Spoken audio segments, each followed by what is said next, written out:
በስመ አብ ወወልድ ወመንፈስ ቅዱስ አሐዱ አምላክ አሜን። እጅግ በጣም የተወደዳችሁና የተከበራችሁ በቀንዲል ሚዲያ ብቻ የልማድና ክርስትና መርሃ ግብር ተከታታዮች በያላችሁበት ሰላምታችን ይድረሳችሁ። እንኳን ለብርሃነ ልደቱ ለብርሃነ ጥምቀቱ በአጠቃላይ ለዘመን አስተርእዮ በሰላምና በጤና አደረሰን አደረሳችሁ። ይህ ተወዳጁ እና ተናፋቂው የልማድና ክርስትና መርሃ ግብራችን ነው። በዚህ መርሃ ግብር ለዛሬ የምናየው አንድ ጉዳይ አለን። እሱም እድል የሚል ይሆናል። እድል በልማድና ክርስትና እንዴት ይታያል? እድል ምንድን ነው? አንዳንድ ሰዎች እድሌ ጠማማ ነው ይላሉ።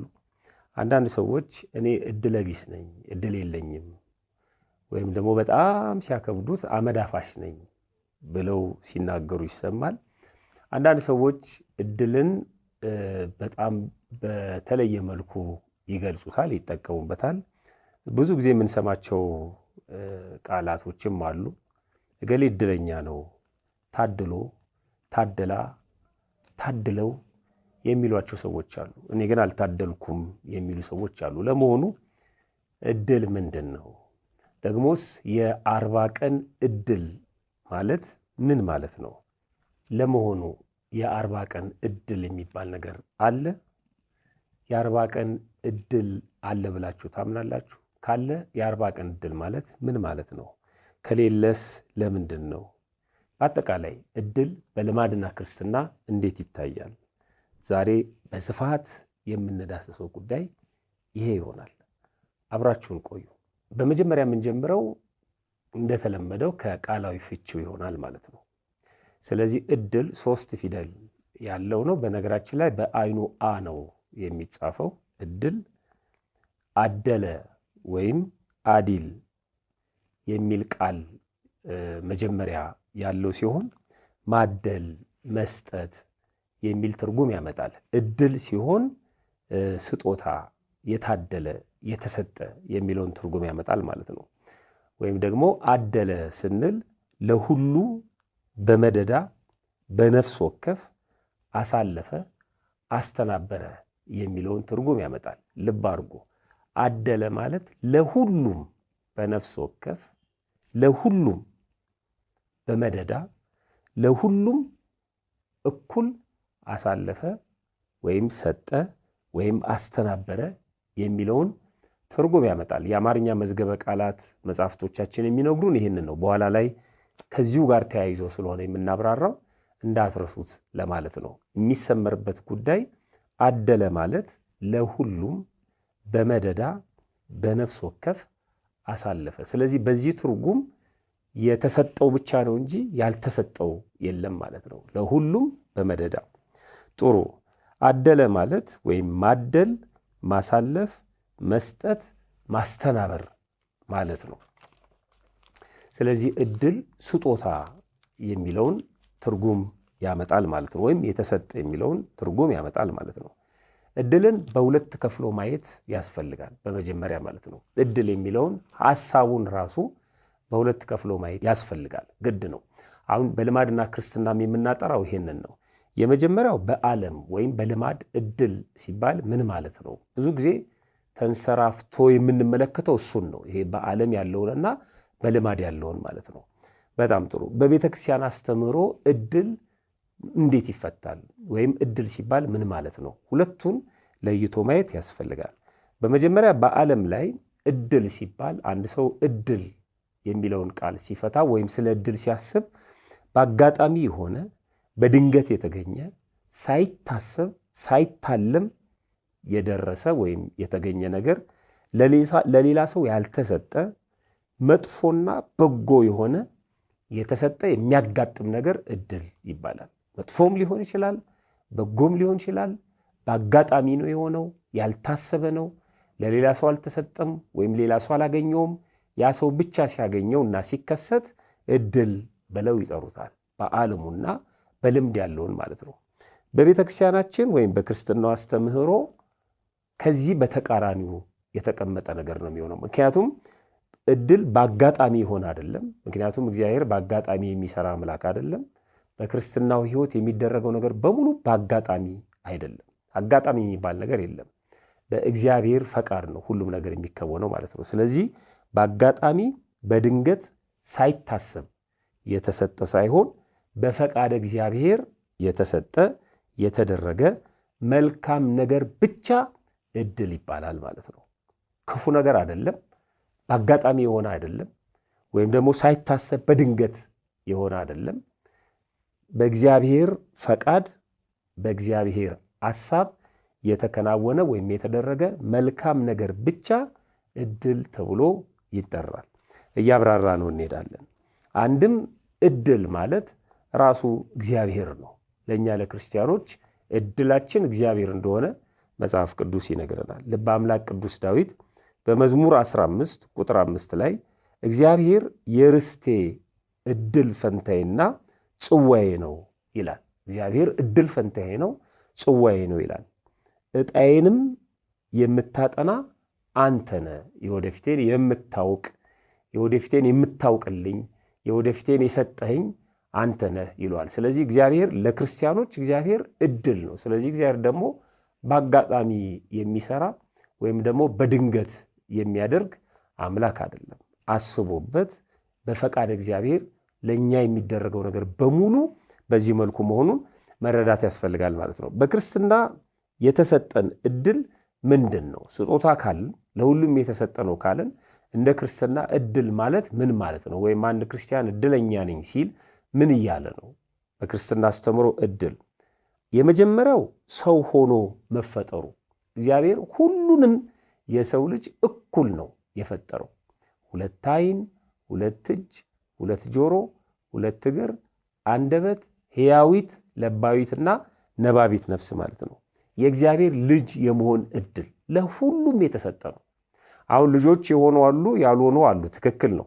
ግን እድሉ ለሁሉም ነው። የእነሱ አለመቀበልና የእኛ መቀበል ነው ልዩነቱ እንጂ እግዚአብሔር ልጅ የመሆንን ጸጋ ወይ ልጅ የመሆንን ስጦታ ለሁሉም ነው የሰጠው። ስለዚህ በክርስትና እድል ማለት አንደኛ ሰው ሆኖ መፈጠር ለሁሉም ነው። ሁለተኛ የእግዚአብሔር ልጅ መሆን ለሁሉም ነው። የሥጋና የነፍስ ድህነት ለሁሉም ነው። መድኃኔ ዓለም ነው የምንለው የዓለም አዳኝ ነው አምላካችን፣ ለሁሉም የተሰጠ ነው። ዘላለማዊ ሕይወት ለሁሉም የተሰጠ ነው። መንግሥተ ሰማያት ለሁሉም የተሰጠ ነው።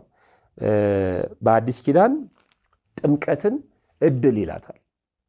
ከሥላሴ የጸጋ ልጅነት የምናገኝባትን ወይም የምንወለድባትን የመወለድ ጥምቀት እድል ይላታል። እንደውም በዚህ በቅዳሴያችን በእንተ ቅድሳት ላይ በእንተ ቅድሳት የዲያቆኑ በሚጸልይበት ጊዜ እኛ አሜን ክራይላይሶ እግዚኦ መሐረነ እያለን የምንቀበለው እግዚኦ ተሳሃለነ እያለን የምንቀበለው ጸሎት ላይ እንደዚህ ይላል። በጎውን እድል ኃጢአትን ለማስተስረይ ሁለተኛ መወለድ የሚገኝባትን ሕጽበት ይላል። በቅንፍ ጥምቀት ማለት ነው። እግዚአብሔር ይሰጣቸው ዘንድ ያችን በጎ እድል ጥምቀትን ይሰጣቸው ዘንድ ለነማ ለንዑሳነ ክርስቲያን ማለት ነው። ወይም ጥምቀት ላልተፈጸመላቸው ግን ትምህርቱን ለሚማሩ ንዑሳን ለሆኑ ክርስቲያን ጥምቀትን ላልተጠመቁ ሰዎች ሲለምን ነው የምናነበው። እግዚአብሔር ይሰጣቸው ዘንድ በቅድስት ሥላሴ ማኅተም ያከብራቸውና ያትማቸው ዘንድ ስለ ንዑሰ ክርስቲያን እንማልዳለን ይላል። ያችን በጎ ዕድል ጥምቀትን እንዲሰጣቸው ስለ ንዑሰ ክርስቲያን እንማልዳለን። ስለዚህ ጥምቀት ለሁሉ የተሰጠች ዕድል ናት። በክርስትና አስተምሮ መጀመሪያ መግቢያው ላይ ስንፈታው ዕድል ማለት ለሁሉም በመደዳ አደለ፣ ለሁሉም በነፍስ ወከፍ የተሰጠ የሚለው ለሱ ነው። ሁሉም ሰው መቀበል የሚችላት ጥምቀትን እግዚአብሔር ሰጥቶናል። የእግዚአብሔር ስጦታ ለሁሉም እኩል ነው፣ ዕድል ነው ማለት ነው። የእግዚአብሔር ስጦታ ለሁሉም እኩል የተሰጠ የታደለ ነው። ለምሳሌ በማቴዎስ ወንጌል ምዕራፍ 5 ቁጥር 45 ላይ እርሱ በክፉዎችና በበጎች ላይ ፀሐይን ያወጣልና በጻድቃንና በኃጢአተኞችም ላይ ዝናብን ያዘንባል ይላል። ልብ አድርጎ ፀሐይን የሚያወጣው ለክፉዎችም ለበጎችም ነው። ዝናብን የሚያዘንበው ለክፉዎችም ለበጎችም ነው። ስለዚህ ፀሐይ ለሁሉ የተሰጠች ናት። ማንም እኔ እድለኛ ነኝ እድለኛ አይደለሁም የሚል መከፋፈል ሊያመጣ አይችልም ማለት ነው። የእግዚአብሔር ስጦታ ሲሆን እንደዚህ ነው፣ ለኃጥአንም ለጻድቃንም። አንወስድም የሚሉት እነሱ በተሰጣቸው ነፃ ፈቃድ ነው እንጂ ለሁሉም የተሰጠ ነው የሚለን ለዚህ ነው። ክርስቶስ የተወለደው ለሁሉም ነው። በሉቃስ ወንጌል ምዕራፍ 2 ቁጥር 10 ላይ መልአኩም እንዲህ አላቸው፣ እነሆ ለሕዝቡ ሁሉ የሚሆን ታላቅ ደስታ የምስራች እነግራችኋለሁና አትፍሩ። ዛሬ በዳዊት ከተማ መድኃኒት እርሱም ክርስቶስ ጌታ የሆነ ተወልዶላችኋል ይላል። ለሕዝብ ሁሉ የሚሆን ታላቅ የምስራች እነግራችኋለሁ ነው ያለው። ለሁሉም የሚሆን ለዕብራውያን አይደለም፣ ለግሪክ ሰዎች ብቻ አይደለም፣ ለሮም ሰዎች ብቻ አይደለም፣ ለአፍሪካውያን ብቻ አይደለም፣ ለሁሉም የሚሆን በነገራችን ላይ ላመኑት ብቻ አይደለም፣ ላላመኑትም የሚሆን አለማመናቸው በእነሱ ነፃ ፍቃድ ተጠቅመው የገፉት ስለሆነ ማለት ነው። ለሁሉም የሚሆን ታላቅ የምስራች እነግራችኋለሁ። ምስራቹን መቀበልና አለመቀበል ሌላ ጉዳይ ነው። ምስራቹን የተቀበሉ እንሂድ ያሉ የተገለጠላቸውን ምስጢር ተከትለው ተገኝተው ለክርስቶስ የሰገዱ አሉ። ከሩቅ ምስራቅ ድረስ ተጉዘው መጥተው በተነገረው ትንቢት መሰረት እጅ መንሻ ይሰጡ አሉ። እዛው አጠገቡ ሆነው ደግሞ የሚያሳድዱት ነበሩ። ግን የተወለደው ለሁሉም ነው። ይሄ እግዚአብሔር ስጦታ ነው። ሌላው ያዳነን በነፍስም በስጋም ማለት ነው ሁላችንንም ነው። ቅድም እንዳልኩት መድኃኔ ዓለም የተባለው ክርስቶስ የዓለም መድኃኒት ስለሆነ ነው። በሁለተኛ ቆሮንቶስ ምዕራፍ 5 ቁጥር 14 ላይ አንዱ ስለ ሁሉ ሞተ ይላል። በጣም የሚገርም ነው። አንዱ ስለ ሁሉ ሞተ። ኢየሱስ ክርስቶስ የግል አዳኝ አይደለም፣ የዓለም አዳኝ ነው። ድነቱን የመቀበልና ያለመቀበል ጉዳይ ካልሆነ በስተቀር የዳነው በክርስቶስ ሞት ነው። የዳነው በክርስቶስ ሞት ነው። ይሄ ሞቱ ደግሞ የኛ ስጦታችን ነው ማለት ነው። ለሱ ሞት ለኛ ህይወት ነው። በሞቱ የተሰጠን ስጦታ ህይወቱን ነው። ስለዚህ ሞቱ ስጦታችን ነው። በሮሜ መልእክቱ ሐዋርያው ቅዱስ ጳውሎስ በምዕራፍ 5 ቁጥር 18 ላይ እንግዲህ በአንድ በደል ምክንያት ፍርድ ለኩነኔ ወደ ሰው ሁሉ እንደመጣ እንዲሁ በአንድ ጽድቅ ምክንያት ስጦታው ይላል። ይባርኩ። ስጦታው ወይም እድሉ ወይም የታደለው መታደል ማለት ነው ህይወትን ለማጽደቅ ወደ ሰው ሁሉ መጣ። በአንድ ሰው ሞት በአዳም፣ በአንድ ሰው ኩነኔ ወይም ደግሞ ኃጢአት በአዳም ምክንያት ለሁሉም ፍርድ ደረሰባቸው፣ የሞት ፍርድ። በአንድ ሰው ጽድቅ ምክንያት ደግሞ ወይም ደግሞ ሞት ምክንያት ደግሞ በክርስቶስ ማለት ነው ስጦታ የተባለው እድል ወይም ህይወት ለሁሉም ሰው እንደሆነ መጽሐፍ ቅዱስ ይነግረናል። ስለዚህ እግዚአብሔር በስጦታው አድልኦ የለበትም። ለሁሉም በእግዚአብሔር ስጦታ ውስጥ እድለ ቢስ የሚባል የለም ማለት ነው። ሁሉም እድለኛ ነው። ጠቅላላ የተጠመቀውም ያልተጠመቀውም እድለኛ ነው። ያልተጠመቀው አይድንም ካልተጠመቀ። ለምን? በእድሉ ስላልተጠቀመ። እድሉ ስላልተሰጠው አይደለም፣ እድሉን ስላልወሰደ። ስለዚህ እግዚአብሔር የነፈገው እድለ ቢስ ያደረገው የለም። አንድ ክርስቲያን በምንም ተአምር እድለ ቢስ ነኝ ብሎ ሊናገር አይችልም። በኋላ እንመጣበታለን ሌላውን ጉዳይ። እድለ ቢስ የምንሆንባቸውና እድለ ቢስ ነኝ የምንልባቸውን ጉዳዮች በኋላ ላይ እናመጣዋለን። በእግዚአብሔር ፍቅር ውስጥ ክፍያ ወይም ስጦታ ማለት ነው። በእግዚአብሔር መውደድ ለሰው ልጆች ባለው ፍቅር ውስጥ ማለት ነው የፍቅር ተከፍሎ ወይም ደግሞ ስለ ፍቅር የሚሰጥ ሌላ ዋጋ የለም። በነፃ ለሁሉም ነው ፍቅሩን የገለጸው። እንዲህ ይላል የዮሐንስ ወንጌል ምዕራፍ 3 ቁጥር 16 ላይ በእርሱ የሚያምን ሁሉ የዘላለም ሕይወት እንዲኖረው እንጂ እንዳይጠፋ እግዚአብሔር አንድያ ልጁን እስኪሰጥ ድረስ ዓለሙን እንዲሁ ወዷልና ይላል።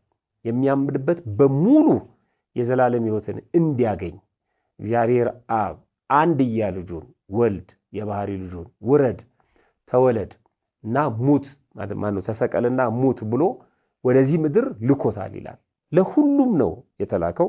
ዓለሙን እንዲሁ ወዷል ይላል። ዓለም በሙሉ ፍጥረታቱን በሙሉ የሰው ልጅን ጨምሮ ማለት ነው። በዚህ ምክንያት ነው ቤዛነቱም ለሁሉም ነው የምትለው ቤተክርስቲያን። አንደኛ ጢሞቴዎስ ምዕራፍ 2 ቁጥር 6 ላይ ራሱን ለሁሉ ቤዛ አድርጎ ሰጠ ይላል። ራሱን ለሁሉ ቤዛ አደረገ ይላል። ስለዚህ በክርስቶስ የመዳን ስራ ውስጥ በክርስቶስ ፍቅር ውስጥ በክርስቶስ ስጦታ ውስጥ አድልኦ የለም። ስለዚህ በዚህ ሁላችንም ክርስቲያኖች እድለኞች ነን ማለት ነው። በዚህ እግዚአብሔር ስጦታ ውስጥ ሁሉም እድለኛ ነው ስንል ዝም ብለን አይደለም። በክርስትና ስጦታ ውስጥ እድለ ቢስ ብሎ ነገር የለም። በክርስትና ስጦታ ውስጥ እድለ ጠማማ ወይም ጠማማ እድል ያለው ተብሎ የሚጠቀስ የለም። በጥቅሉ ያልታደለ የለም። እንደ ክርስትና ሁላችንም እድለኞች ነን። ወይም በክርስትና አስተምሮ ዓለም በሙሉ እድለኛ ነው። ሰቃሊያኑም ቢሆኑ እድለኞች ነበሩ፣ እድላቸውን ግን አልተጠቀሙበትም። ኃጢአት ሰርተው ወደ ሲኦል ኋላ ወደ ገሃነም የሚወርዱትም እድለኞች ናቸው። ነገር ግን በእድላቸው አልተጠቀሙም። በክርስትና ውስጥ እድለቢስ የሚባል ነገር ወይም እድለቢስ የሚባል አስተምህሮ የለም ማለት ነው። ክርስትና ሲሰጠን እድል ወይም ስጦታ ይሆናል። እጅግ በጣም የተወደዳችሁና የተከበራችሁ የክርስቶስ ቤተሰቦች በደንብ እንድሰሙኝ ይፈልጋለሁ። ክርስትና ሲሰጠን ለሁላችንም እድል ተብሎ ይጠቀሳል። ግን ክርስትናውን ስንቀበለው ደግሞ ምርጫ ይሆናል ማለት ነው። ለዚህ ነው ሕይወትም አንዳንድ ጊዜ እድል አይደለም ምርጫ ነው የምንለው። ሕይወት ለሁሉም ሰው እኩል ነው የተሰጠው። መሬቷ ቅድም እንደተባለው ፀሐዩ፣ ዝናቡ፣ ሁሉም ነገር ያቺ ሕያዊት ነፍስ የምናውቅባት የምንማርባት ሕያዊት ተደርጋ በሰውነታችን ተዋህዳ የምትኖረው ነፍስ ማለት ነው።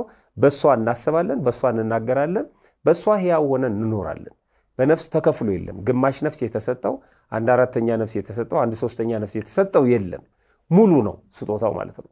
ስለዚህ በእግዚአብሔር ስጦታ ውስጥ እድለቢስ የለም የምንለው ለዚህ ነው። ስለዚህ ሕይወት ምርጫ ነው እንጂ እድል አይደለም የምንለው ለዚህ ነው። ልብ አድርጎ ለሁሉም እኩል ተሰጥቷል። ግን ሰው የመረጠውን ይኖራል ማለት ነው። አቅረብኩ ለከ እሳተ ወማየ ደይደይከ ሀበ ዘፈቀድከ፣ እሳትንም ውሃንም በፊት አኑሬአለሁ ነው ያለው። እጅህን ወደ ፈለግከው ስደድ ነው ያለው። ፈቃድህን ወደ ፈለግከው መስደድ ነው። ስለዚህ ክርስትና ሲሰጥ እድል ነው፣ ስንቀበለው ደግሞ ምርጫ ነው ማለት ነው። ዝም ብሎ የተጫነብን አይደለም፣ መርጠን የተቀበልነው የገባንበት ነው። እኛ ክርስቲያን የሆንነው ስለታደልን ብቻ ወይም ስለተሰጠን ብቻ ሳይሆን ስለመረጥን ነው። በመታደልማ አይሁድም ታድለዋል። ክርስትና ለሁሉም ነው የተሰጠው። አሕዛብም ተሰጥቷቸዋል በመታደል ማለት ነው። ሁሉም እድለኞች ነበሩ፣ ነገር ግን በእድላቸው አልተጠቀሙ። ስለዚህ ክርስቲያን የሆነው እድለኛ ስለሆነ አይደለም። አንዳንድ ሰው ውይ ታድሎ ክርስቲያን ነው ይላል፣ ወይም ታድዬ ክርስቲያን ነኝ ይላል። ኖ፣ ሁሉም ታድሏል። በምርጫችን ነው ክርስቲያን የሆነው፣ የተሰጠንን እድል ስለተቀበልን ማለት ነው። በዚህ በዮሐንስ ወንጌል በምዕራፍ 1 ቁጥር 11 ላይ የእርሱ ወደ ሆነው መጣ፣ የገዛ ወደ ሆኑት መጣ፣ የገዛ ወገኖቹ አልተቀበሉትም ይላል አምላካችን። እንግዲህ በእድል ከሆነ ዕብራውያንም አይሁድም እድለኞች ነበሩ። ከእመቤታችን ከቅድስት ድንግል ማርያም ነው የተወለደው። እንግዲህ ከራሳቸው ወገን ነው የተገኘው ክርስቶስ፣ የመጣውም ወደ ራሳቸው ነው። ነገር ግን አልተጠቀሙበትም። እነሱ እድለኞች ነበሩ ነው የምንላቸው እንጂ እድለኞች ናቸው አንልም፣ በእድላቸው ስላልተጠቀሙበት ማለት ነው። እድላችንን ግን ተቀብለን የምንጠቀምበት ከሆነ በምርጫ ማለት ነው። ራሱ እዛው የዮሐንስ ወንጌል ምዕራፍ 1 ቁጥር 11 ዝቅ ብላችሁ ስታነቡ ለተቀበሉት ሁሉ ግን በስሙ ለሚያምኑት ለእነርሱ የእግዚአብሔር ልጆች የሆኑ ዘንድ ስልጣንን ሰጣቸው ይላል። ይኸው እድሉን ለሁሉ ሰጠ። እድሉን ለተቀበሉት ግን የእግዚአብሔር ልጆች እንዲሆኑ ወይም የእግዚአብሔር ልጅ የመሆን ስልጣንን አገኙ ማለት ነው። የእግዚአብሔር ልጅ የመሆን ስልጣን ምን ያደርጋቸዋል? እግዚአብሔርን አባቴ ብሎ ለመጥራት ያስችላቸዋል። አባታችን ሆይ ብለን መጥራት ቻልን፣ የተሰጠንን እድል ስለተጠቀምን። ሌሎቹ አባቴ ብለው ሊጠሩት አይችሉም፣ ምክንያቱም ዳግመኛ መወለድ ያስፈልጋቸዋል። ከዛ ልጅ የመሆን እድልን ደግሞ ስንቀበል ምን አገኘን? ወራሾቹ ነና፣ የዘላለም ሕይወትን እንወርሳለን፣ ከእርሱ ጋር አብረን እንኖራለን። እንደ መላእክት ቅዱስ ቅዱስ ቅዱስ እያለን እያመሰገን ነው እንኖራለን ማለት ነው። ስለዚህ ክርስትና ሲሰጥ እድል ነው፣ ስንቀበለው ደግሞ ምርጫ ነው ማለት ነው። ስንቀበለው የእግዚአብሔር ልጅ የመሆን ስልጣን ይሰጠናል ማለት ነው። በሉቃስ ወንጌል ምዕራፍ 10 ቁጥር 42 ላይ ለዚህ ነው ጌታችን መድኃኒታችን ኢየሱስ ክርስቶስ ወደ አንድ መንደር ገባ። በመንደሩ ብዙ ሰዎች ነበሩ። ከመንደሩ ግን እሱን የተቀበሉት ሁለቱ ነበሩ፣ ማርያምና ማርታ። ያውም ደግሞ ከማርያምና ከማርታ ደግሞ የበለጠ በእድሉ ላይ የተጠቀመችው ማርያም እንደሆነች እናነባለን። ለዚህ ነው ክርስቶስ ማርያምም መልካም እድልን መርጣለች። በጣም የሚገርም ነው። እድሉ ለሁሉ ተሰጠ፣ እሷ ስትመርጠው ግን የግሉ አደረገችው ማለት ነው። መርጣለች፣ ከእርሷም አይወሰድባትም። እግዚአብሔር አድሎ እንደሌለበት የሚነግረን ከባድ ቦታ ነው ይሄ።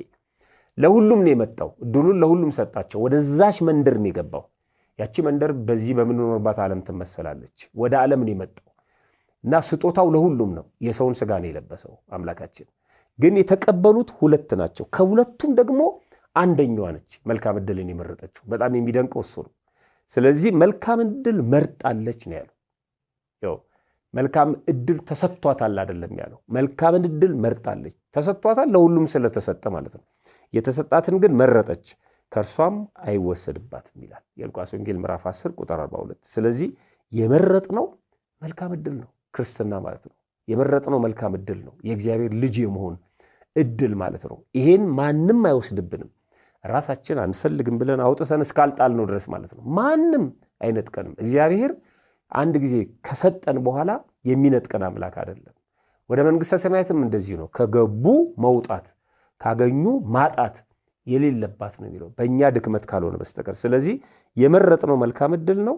ያ ዕድል ደግሞ የተሰጠን ነው።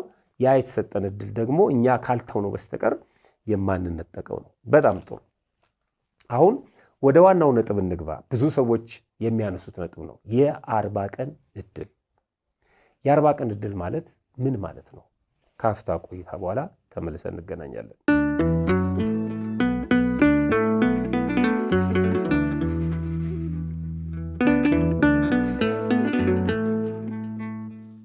በጣም ጥሩ፣ ተመልሰን መተናል። ብዙ ሰው የ40 ቀን ዕድል ሲል እንሰማለን። የ40 ቀን ዕድሌ ነው ይላል። የሚያማርረውም ምን አድርገዋለሁ?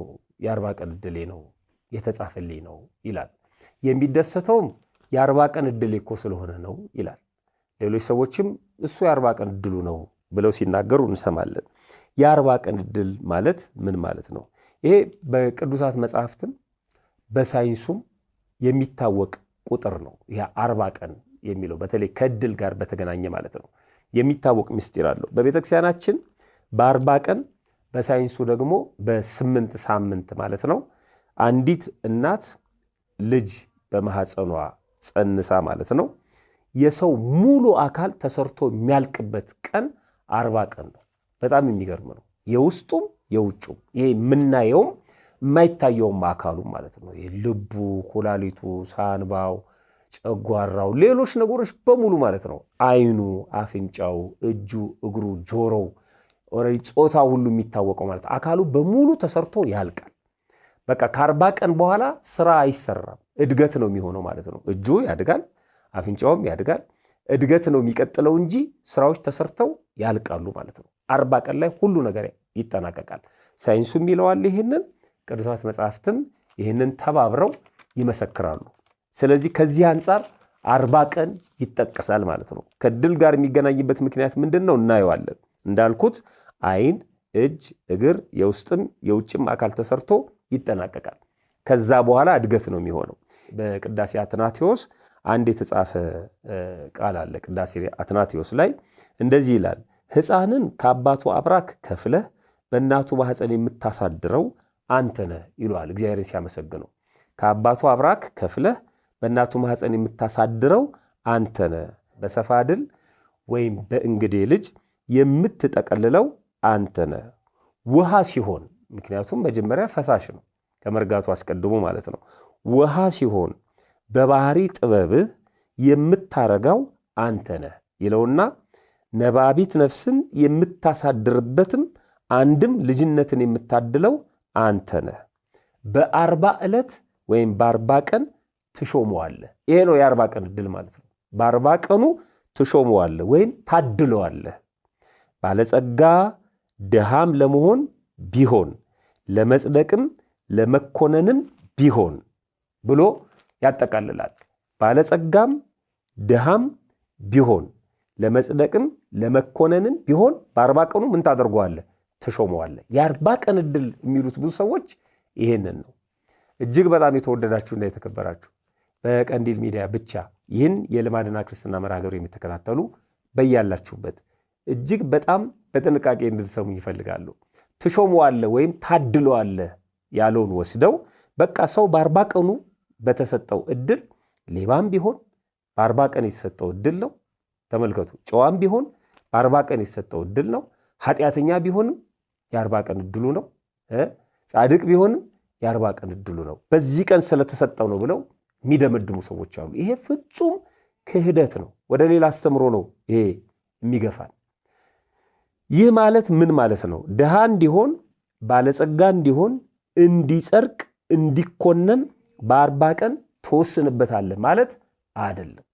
በ40 ቀኑ ድሃም ቢሆን ባለጸጋም ቢሆን እንዲጸድቅም እንዲኮነንም ትፈርድበታለህ ማለት ሳይሆን በ40 ቀኑ ትሾመዋለህ ማለት ጥሮ ግሮ የሚከብርበትን ሙሉ አካል፣ ሰንፎ የሚደህይበትን ሙሉ አካል፣ በጎ ቢሰራ የሚጸድቅበትን ሙሉ አካል፣ ኃጢአት ቢሰራም የሚኮነንበትን ሙሉ አካል ትሰጠዋለህ በ40 ቀኑ ማለት ነው። እድል ማለት ስጦታ ነው ማለት አይደለም።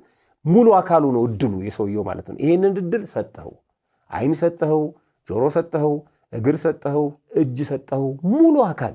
በዚህ አካሉ ቢሰራ ይከብርበታል። በዚህ አካሉ ኃጢአት ቢሰራ ይኮነንበታል።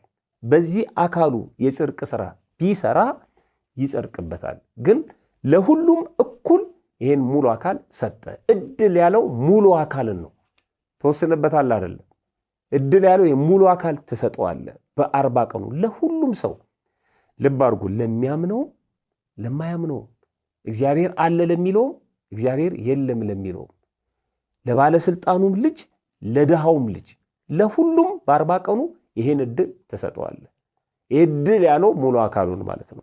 ስለዚህ በዚህ ሙሉ አካል ወይም ሙሉ ሕዋስ ማለት ነው በ40 ቀኑ በሚሰጠው እድል ተጠቅሞ ድሃ አለመሆን፣ ሳይጠቀም ድሃ መሆን የሱ መብት ነው። በዛ ሙሉ አካሉ እግዚአብሔርን አሳዝኖ ኃጢአተኛ መሆን፣ በዚያ ሙሉ አካሉ እግዚአብሔርን አስደስቶ ጻድቅ መሆን፣ የጽድቅ ሥራ መስራት እና መጽደቅ የሰውየው ነፃ ፈቃዱ ነው ማለት ነው። ስለዚህ በ40 ቀኑ ትሾመዋለህ ማለት የ40 ቀን እድል ማለት ሙሉ አካሉን ሰርተህ ትጨርሳለህ፣ በ40 ቀኑ ትሰጠዋለህ ማለት ነው እንጂ የተወሰነብን የ40 ቀን እድል የለም። ልብ አድርጎ የተወሰነብን የ40 ቀን እድል ቢኖር አሁን ድሃ ለመሆናችን ተጠያቂው ማን ሊሆን ነው ማለት ነው? እግዚአብሔር ነው የሚሆነው። አንድ ሰው ባለጸጋ ለመሆኑም ደግሞ ተጠያቂው ማን ነው? እግዚአብሔር ነው የሚሆነው ማለት ነው። በ40 ቀን የተሰጠን እድል ቢሆን ኖሮ ለመኮነናችን ተጠያቂው እግዚአብሔር ነው። ለምንድን ነው የሚፈርድብን? እንደ ስራቸው ከፍላቸዋለሁ ለምን ይላል? እንዳንሰራ አድርጎ ፈጥሮ ለምንድን ነው እንደ ስራቸው ከፍላቸው የሚለው እግዚአብሔር አይልም። ስለዚህ የግድ ይሄ የመጨረሻ ፍርዱን እንደ ስራ ከፍላለሁ ብሎ የተናገረውን ነገር በሙሉ ዋጋ የሚያስቀር ነው። ካለበለዚያ ልክ እንደ ሼክስፒር በቲያትሩ ዓለም የምናውቀው ጸሐፌ ተውኔት ማለት ነው ይህንን ዓለም እንደፈረጀው ፍጹም ክህደት ውስጥ እንገባለን። ሼክስፒር ምን ብሏል ነው የሚባለው? እግዚአብሔር ደራሲ ነው፣ የዚህ ዓለም ኑሮ ህይወት ቲያትር ነው፣ እኛ ደግሞ ተዋንያን ነን ብሎ ተናግሯል። ሰው እግዚአብሔር ደርሶ የሰጠንን ድርሰት ነው እየሰራን ያለ ነው ማለት ነው። ስለዚህ የሰጠንን ድርሰት ሰርተን ስንጨርስ ወደ ገሃነመ እሳት ልንገባ አይገባም ማለት ነው። እንደውም ቲያትር የሰራ ሰው መጨረሻ ላይ ይሸለማል፣ ቲያትሩን ሰርቶ ስላጠናቀቀና በሰራው ሌሎችን ስላስደሰተ ማለት ነው። ስለዚህ ይሄ ቲያትር ከሆነ ፍርድ የለም፣ ጽድቅም የለም፣ ኩነኔም የለም ማለት ነው። ስለዚህ እንደ ሼክስፒር ነው የምናስበው ማለት ነው። እና የ40 ቀን እድል የሚባል ነገር በክርስትና አስተምሮ የለም። በ40 ቀኑ ተጠናቆ የሚያበቃ የሰውነት አካል ወይም ስጦታ ግን አለ። እሱን ነው እድል እያለ የጠራው ሊቁ ማለት ነው። ወደ ማጠቃለያው እንሂድ። ስናጠቃልል አንደኛ እድል የሚባል ነገር የለም የሚለውን ጽንፍ አንቀበልም። አለ፣ እድል ማለት ስጦታ ስለሆነ ማለት ነው፣ የተሰጠ ነገር አለ እንላለን። ሁለተኛ እድል አለ ብለው የሚናገሩና ሲሳካላቸው እድለኞች ነን የሚሉ፣ ሳይሳካላቸው ደግሞ እድለቢስ ነን ብለው የሚያማሩ ሰዎችንም እንቃወማለን። ልብ አድርጉ፣ ሁለቱንም ጽንፎች በክርስትና አስተምሮ ውድቅ ነው የምናደርገው። የመጀመሪያው ጽንፍ እድል የሚባል የለም ይልና ነገሮች በሙሉ የሚሆኑት በአጋጣሚ ነው ይላል። ስለዚህ እንዲህ አይነት አስተምሮ የለም። አጋጣሚ ለሰውየው እንጂ በእግዚአብሔር ዘንድ አጋጣሚ የሚባል ነገር ስለሌለ። ሁለተኛው ጽንፍ እድል አለ ይልና ሲሳካ እድለኛ ነኝ ይላል፣ ወይም የተሳካላቸውን እድለኞች ይላል፣ ያልተሳካላቸውን ደግሞ እድለቢስ ብሎ ይፈርጃል ማለት ነው። ስለዚህ ይሄም አያስኬድም በክርስትና አስተምሮ። እንደ ክርስትና እድለቢስ የሚባል አስተምሮ የለም። ሁሉም እድለኛ ነው የሚለው ውድቅ ስለሚያደርገው ማለት ነው። የተሳሳተ አስተሳሰብ ለምሳሌ እድለኞች የምንላቸው ሰዎች በዓለም ላይ ማለት ነው እንደው ዘርዝሩ ብትባሉ እርግጠኛ ነኝ አስተያየት መስጫ ቦታው ላይ አስቀምጡ እስኪ እስከዛሬ እናንተ እድለኛ ነው የምትሉት ሰው። አንድ ሰው ጠይቄው እድለኛ ነው ምለው በዚህ ወቅት ባለስልጣን ዘመድ ያለው ሰው ነው ብሎኛል። በጣም የሚያሳዝን ነው። የሰዎችን ፍላጎት ተመልከቱ።